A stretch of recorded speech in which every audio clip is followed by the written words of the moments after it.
The 15-Point Plan is part of the Win, Make, Give podcast network.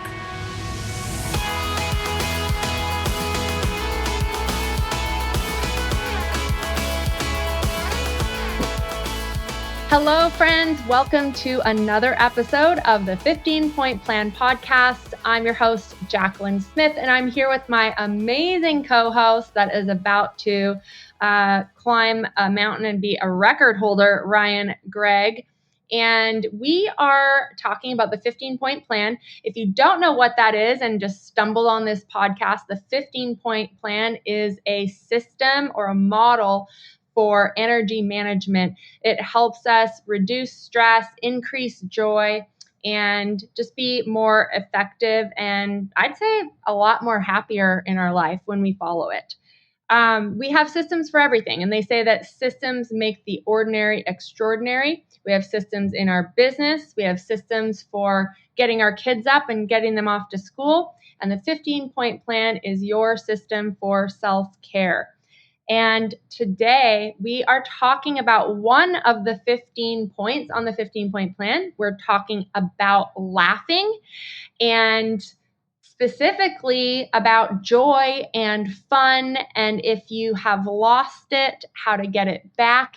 And maybe, Ryan, maybe part of the reason why I wanted to talk about this today is because both of us are in the Pacific Northwest, and the sun is actually out today in our area, Ryan, but normally this time of the year is a challenging time for all of our friends that live in the Pacific Northwest because it's gray and dark and rainy and just kind of gloomy, right? It's kind of gloomy, which means our life can get kind of gloomy if we are not careful. And that's why this 15-Point Plan is just so helpful and so important, Jacqueline, is because it gives us that checklist of things that are so simple, like drinking water and moving my body and eating nutritionally and these simple things, but that are easy to forget. And then next thing we know, we're grumpy. And next thing we know, we don't feel good and we don't have the amount of energy or stress that we really deserve. So I love this topic of laughter. And it's kind of, you got to ask, like, why would somebody put something like laughter on a checklist like this? And so I think it's important to just review some of the benefits of laughter and what it immediately will do for our body. It's like as soon as you start laughing, your cortisol goes down. As soon as you start laughing, your adrenaline goes down. As soon as you start laughing, you find yourself physiologically smiling, most likely, which makes your whole body feel good. And you use that joy word, which I love so much because it was my grandmother's middle name, but of just having a little bit more joy in our life, right? Absolutely. I think that, I know that joy gives us so much strength, and when we have joy, we become more magnetic. I know a lot of our listeners are in real estate, not all of you, but in whatever you're doing, especially if you are in sales though, you do want to be magnetic. I mean, who hires a stressed out, like gloomy Eeyore, hee-haw, right? Nobody wants to work with someone like that. So I really think that joy is so powerful. And there's actually a book that some of us in our company read a few years back called The Happiness Advantage. And there's actually scientific proof that you actually perform better when you are filled with more joy. Absolutely. Yeah. And I love that word magnetic. Like you said, who doesn't want to be magnetic? And it makes sense. If you're walking around full of joy, if you're walking around laughter, if you're just laughing and people walk by, they go, gosh, I want to laugh. I want to have that joy. And I like it because it's also a reminder, like you mentioned on an episode one or two ago, where you just said, like, I think something like smile, relax, and have fun. Like, let's not take life so seriously. In fact, that also reminds me of another quote from an ultra runner who I enjoy following. This guy's name is Andy Glaze. He's been running, Jacqueline, 100 miles a week for just about 6 years. So the guy literally runs 100 miles every week and has done it for 6 years. And his saying is, smile or you're doing it wrong. I like that. And I love that, of just that reminder that, you know what, life's not that bad. We have so much to be grateful for. Let's smile. And in fact, let's have a little bit of fun doing it. Yeah, I had a trainer say the same thing to me when I was going to do my pilot's test. And he said, trust your training, relax and have fun. And I was like, oh my gosh, I feel everything but relaxed. And this is not fun, But I remember just like hearing those words like in my mind as I was doing it. And I was able to, connect with the examiner and like actually have some fun during the test. And I don't know that I would have if I didn't have that in my head, relax and have fun. Yeah. There's studies that show that laughing and having joy, you mentioned the lower cortisol, right? Also, it increases creativity and problem solving. Hmm. So, you know how when we face problems, a lot of times we feel like we get really stressed out, we have to be serious. But if you can actually find a way, as hard as it is in those moments, to lighten up, to maybe laugh on purpose, watch maybe some cat videos or a Seinfeld episode or something, something that will make you laugh, then you'll probably come up with better solutions for that problem than if you like stew about it and feel like you have to be all rigid and, serious. And so, increased creativity. It also strengthens connection and improves sales conversations. That's actually proven as well. So when people have humor, I mean, with taste, right, and when it's Mhm. appropriate, but when you can install some humor and joy, people are more likely to want to work with you, and you're more likely to have more effective sales calls. Um, and so, really, joy has been linked to productivity. Did you know that? I guess I didn't know that specifically, but it really makes sense. Like if you're in a bad mood, if you're grumpy, then you're probably not going to be as productive. If you're in a high level of joy, you feel really good. You're going to work your way through things.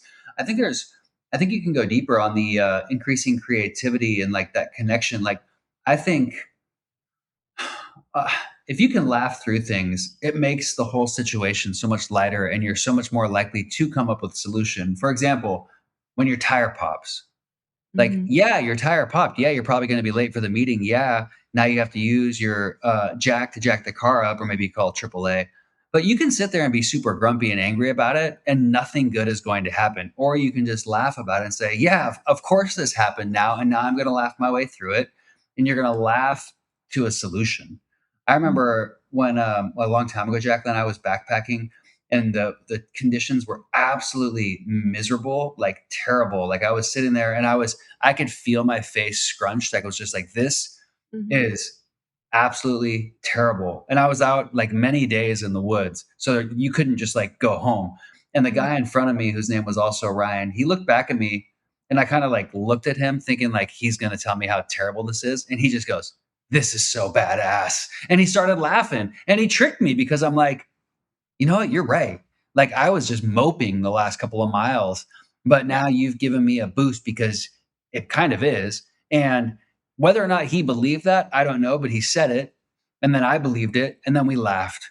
And it made that whole situation just so much better. So Yeah. laugh your way through your problems sometimes too.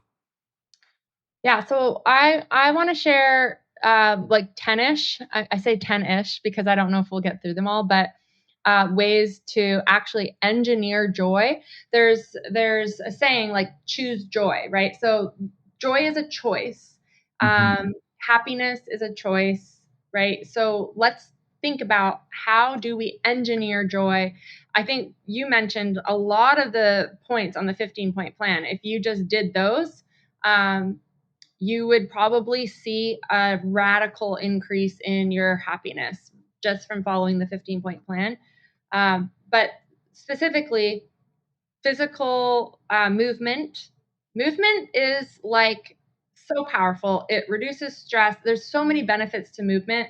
Um, Movement actually brings you more joy. So sometimes if you are in a bad mood, the best thing that you can do is not sit there and like psychoanalyze yourself and listen to another like Brown podcast. It would be like go for a walk or go do a Mhm. workout. Like move your body, change your state, and see if your mood improves. The other one is sunlight, which we have a really hard time with in the Pacific Northwest. So Ryan, you have some lights that you use, right? Like I got one too, where you can turn this light on and spend 20, 30 minutes in the morning with this light in your face. And you have some things that you use, don't you? Yeah, yeah, there's all kinds of lights. There's like these happy lights that you can get. They're a little bit less expensive, but then there's these UV ultraviolet red lights. And what those do is that's kind of, I suppose, the next best thing to sun, which is a big statement. But the Mm. brand I have is Joov, Joov. I sit in front of that thing for 10 minutes just about every morning, and I have for years. And it's really one of the things that like gets me out of bed because it's cold, it's dark when I get up. But I Yeah. know, hey, all I got to do is roll out of bed, and turn this bright light on. And it really, really does give you that boost when you need some extra light. Yeah.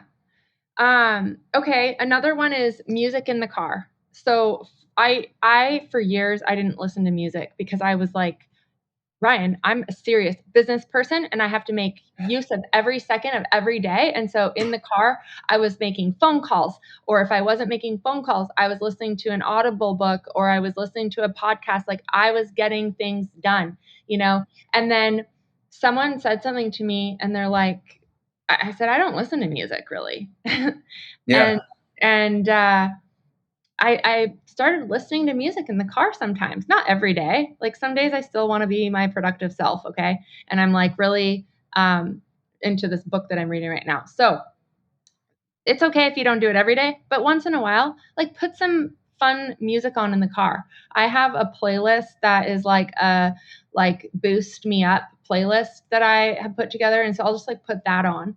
But it's just like changing your environment, right? And music can help. And if you're maybe somewhere where you can just have like a little dance party with yourself, because then you're listening to music and you're moving your body.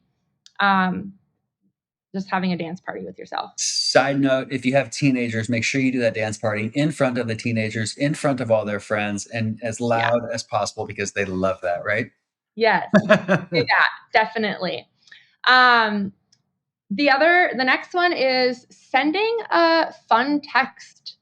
So this could be like a gratitude text, but make it fun. Like think of a fun memory that you had with someone and send them a text and say, I was just remembering this fun memory of, that we did. Mhm. And it just like triggers things in your brain and helps you have more joy. That's like relational joy. Celebrating small wins. So this is something that I am rededicating myself to. I went to an event a couple weeks ago, and I committed in front of the whole group that I was going to be writing down at least one thing that I did well that day every single night before bed. And that is because I tend to always find the gaps. And if you're like me and you're always looking at the gaps in your life, the gaps in your business, I mean, that definitely sucks the joy out of you. And so you've got to intentionally engineer ways that you can tune your brain into the ways that you're winning. And so writing down 1 to 3 things that you did well that day, small wins. It could be that you tracked your 15-point plan. It could be that you got your workout in. It could be that had a little fun playtime on the floor with your toddler, whatever it is, just focusing on small wins is really, really important because the gaps will always be there, friends. And so if you want to increase joy, start focusing on more joyful things like winning instead of how you're losing. Because I promise you, you're probably winning in a lot of ways, right? You're here, you're on this podcast right now. That's right. That's right. They are. They're on this podcast, Jacqueline. But my question for you is, what do you do to celebrate those small wins? What does a celebration actually look like? And how can our listeners celebrate? Because what I think of is like, I ate super good this month, Jacqueline. I'm going to celebrate with a donut. And then I lose it all. I Mm. lose all my progress. So, what are some tangible examples of like celebrating a win? How can we do Well, first of all, Ryan, you don't lose all your progress that? one donut. So eat the cupcake if you want the cupcake. But what I will say is just writing them down is Yeah.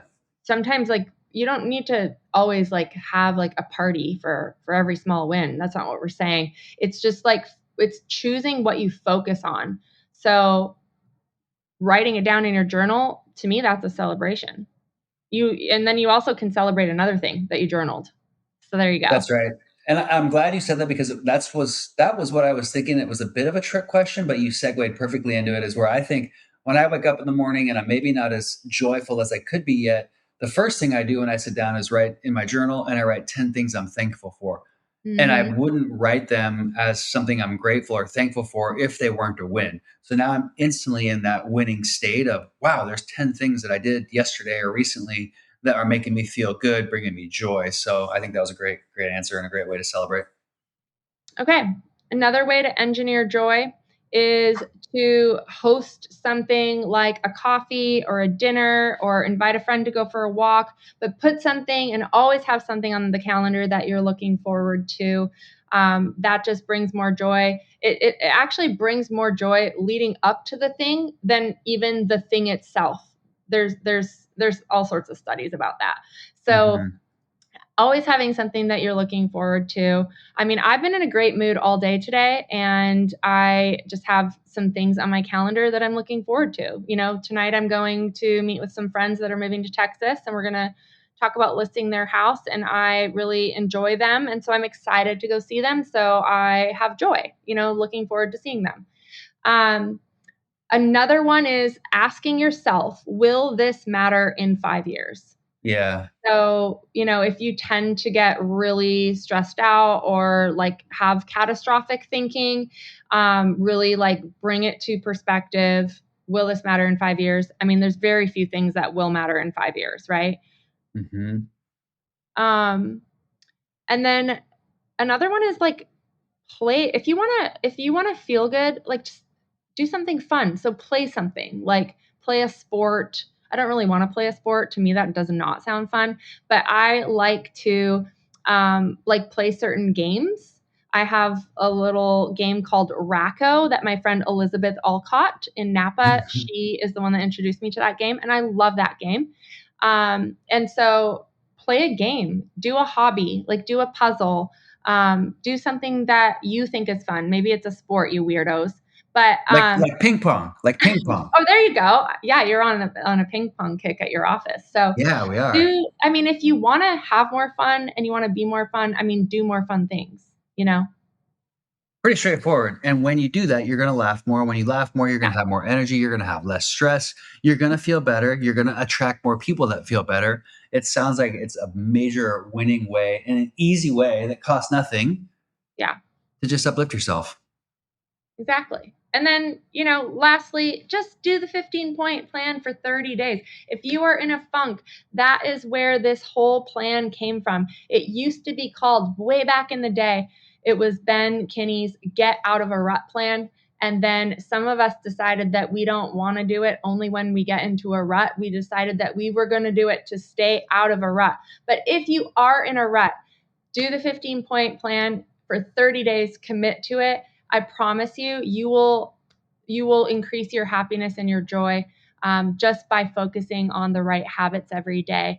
I hope that this episode will remind you that you can choose joy, and you have a responsibility to yourself and those that love you, that you love, to engineer it into your life. Don't just wait for joy to happen. You make it happen. You don't wait for special occasions. Create special occasions. And you can actually choose to bring the joy into your everyday just by deciding to do it. Ryan, what are your final thoughts before we say goodbye? I couldn't agree more, Jacqueline. Happiness is a choice, and it wouldn't be a proper 15-point plan episode about laughter if we didn't tell at least one dad joke. So, Jacqueline, do you know what they call a alligator that wears a vest? No, tell me. An, an investigator. Oh my gosh. Wah, wah. So now that you get your laugh point, if you didn't have it already, you're welcome. Until share that joke with your favorite teenagers so they can roll their eyes at you. And don't forget to check all of our previous episodes at winmakegive.com. And of course, you can find both Jacqueline and myself on all social media platforms, Jacqueline Ray Smith and Ryan Park Greigg. Until next time, we thank you for listening, and we'll see you then. Bye, everyone. Bye, everyone.